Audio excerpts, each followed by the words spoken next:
Oh my gosh, he's still got no trousers on.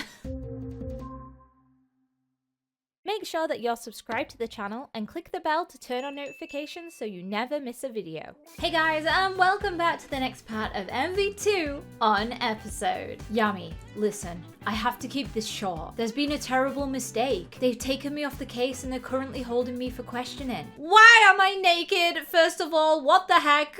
What? I don't think that's meant to happen. But also, why? Apparently they received an anonymous call yesterday telling them to check my car. And then they found Jazz's hair in my car. And that's enough for them to press charges against me. An anonymous call? Jazz's hair? You don't think I did it, do you? Of course I know it wasn't you. Or, I don't know. Truth be told, we don't know if James actually did it. But he's our boyfriend, so we're just gonna have to trust him. And if he's a murderer, then oh well. Of course not. You're being set up. Yammy, I'm worried for you. I can't protect you while I'm being held in here. You're being held at the station as a suspect and you're worried about me? Stop. I'm fine. I'm staying home with my mom. Okay, take care of yourself, Yammy. Never let yourself be alone. And I love you. Why is he naked too? What is happening? What is happening? The characters have no clothes in this part. Faye, Gabby, and Jazz were dead. The killer was still out there. And now, James was being held as a suspect. This is meant to be a serious part of the story, and it is just ruined by the lack of clothing. Editor Joe is gonna have his work cut out for him today.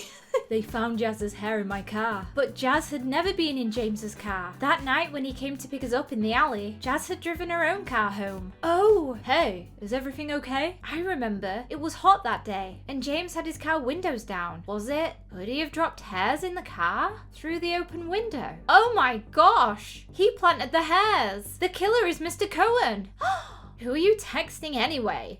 Nobody. I have a real man now. GM and DC. Gabby always used to love showing off whoever she was dating at the moment, but she was mysteriously secretive about him because he was our teacher. DC is Darren Cohen.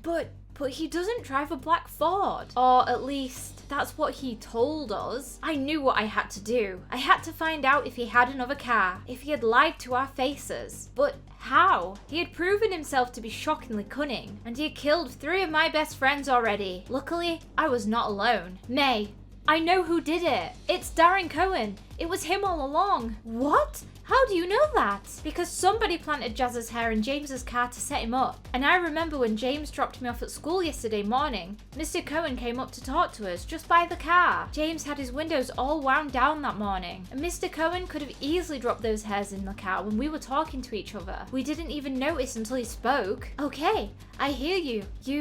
You believe me? Of course I believe you. It's just, I know you've always had a crush on him. Yummy, I was just ogling him for fun. It helped me to make Spanish class less boring. I don't really like him like that way. He's way too old for me. And he's our teacher. Like, ew. Anyway, even if it was someone I did like, I would always believe you over him. Sisters before misters, remember? Besides, it would totally explain why Gabby was so mysterious about her new guy. So now that we have our suspect, what can we do? We need proof. I have to find something to free James. And you know what, May? I think he was lying to us when he told us that he only had 1 car. If only there was some way to spy on him. Call you back. Huh? She hung up on me. I wonder what she's got in mind. Oh my gosh, he's still got no trousers on. Hi James, I'm the attorney assigned to represent you. They've got the wrong person. I've gone over the details in this case as recorded by Inspector Stone. However, I need you to recount everything in your own words, please. The more details you provide, the better. Where do you want me to start? From the very beginning. It was torture.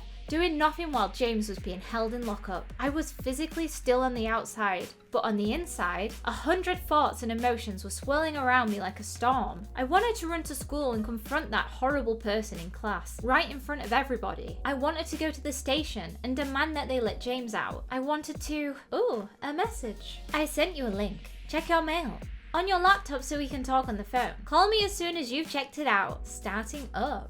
Ooh, hello. Ooh, Dirty Little Secrets. I've never heard of that one before. We might have to give it a read. Let me know in the comments section if Dirty Little Secrets is actually a good story. I wonder what she sent me. Ooh, what is this? A covert listening device. Better call her back. Well, what do you think? What is it, May? It's a bug. It can transmit up to 555 yards. Isn't it cool? We just have to sneak into his house and plant it somewhere. Maybe one under his dining table and another one under his bed. They sell this kind of espionage stuff online? They sell everything online. You can buy literally anything on everything.com. I don't have $100. I think I only have about 70 saved up. Well, I have about $90, so between the two of us, we can definitely have enough to buy it. Is it legal though to use one of these things? Who cares? It's not like we're recording stuff to use in court. We'll just listen in on him to see if we can find out anything. He's not the only one who can give anonymous tips to the police, right? It's actually not a bad idea. Except, it's too dangerous, May. How would we be able to sneak into his house to plant these bugs? Besides, I'm still grounded, remember? And so are you. That's the tricky part. We won't be able to do it alone. That's why we need to bring in our parents. Alright. So you had left the station at 5:30, picked up Yammy from school and dropped her off at home, which is just next door to where you live. And you entered your house at 5:50, after which you took a shower, then prepared dinner, during which time you were home alone. Is that all correct? Yes. And then you received a call on your mobile from Yammy at 6:40, where she expressed her concerns about Jasmine, which prompted you to drive down to Jasmine's house to check on her. That's right. And Jasmine's house is about 25 minutes drive from your house. 15 if you go fast. I'm going to have to verify the drive times, but if what you tell me is correct, it means that you have witnesses who can provide your alibis to your whereabouts at 5:50 that evening. Yammy and her mother. According to this police report, the anonymous caller said he saw your car speeding away from Jasmine's at 6. But since Jasmine's house is at least 15 minutes drive from yours, even if you'd left straight after dropping Yammy off, you still would have reached her place earliest at 6:05. And that hardly gives you any time to have arrived there, murdered Amaya, kidnapped Jasmine and left her house at 6. Exactly. And of course then there's the matter of the stains found on the girl's clothes. A straightforward DNA test which will confirm it's not mine. Now please tell me that you can get me out of here with all that information that I've just given you. Give me some time to obtain statements from Yammy and her mother, verify the distances and prepare my file. But yes, I should be able to arrange for you to at least be released on bail. We need to make sure our plan is foolproof before talking to our parents. So if I order this bug right now and pay express shipping, I can have it delivered to my address tomorrow before noon. Isn't it great? I love amazing.com. I'll transfer you some money to top up your account so you'll have enough money for the purchase. Okay, but how on earth will I break into his house to plant the bug? Well, Darren Cohen may or may not have an extra house key hidden under the potted plant on the left side of his door. What? How on earth would you know that? A lucky guess? May? Okay, maybe I'd once followed him home after school one day. What? May? Don't judge. Hello, Yammy. Okay, so the plan is we don't go to school again tomorrow. Our parents will call and inform Principal Lewis. My source will confirm once Darren Cohen has arrived in school, so we know the coast is clear. By your source, do you mean Simon from biology again? Fine, take all the mystery out of it. Are you still making out with him? Let's just focus here, okay? Fine. So,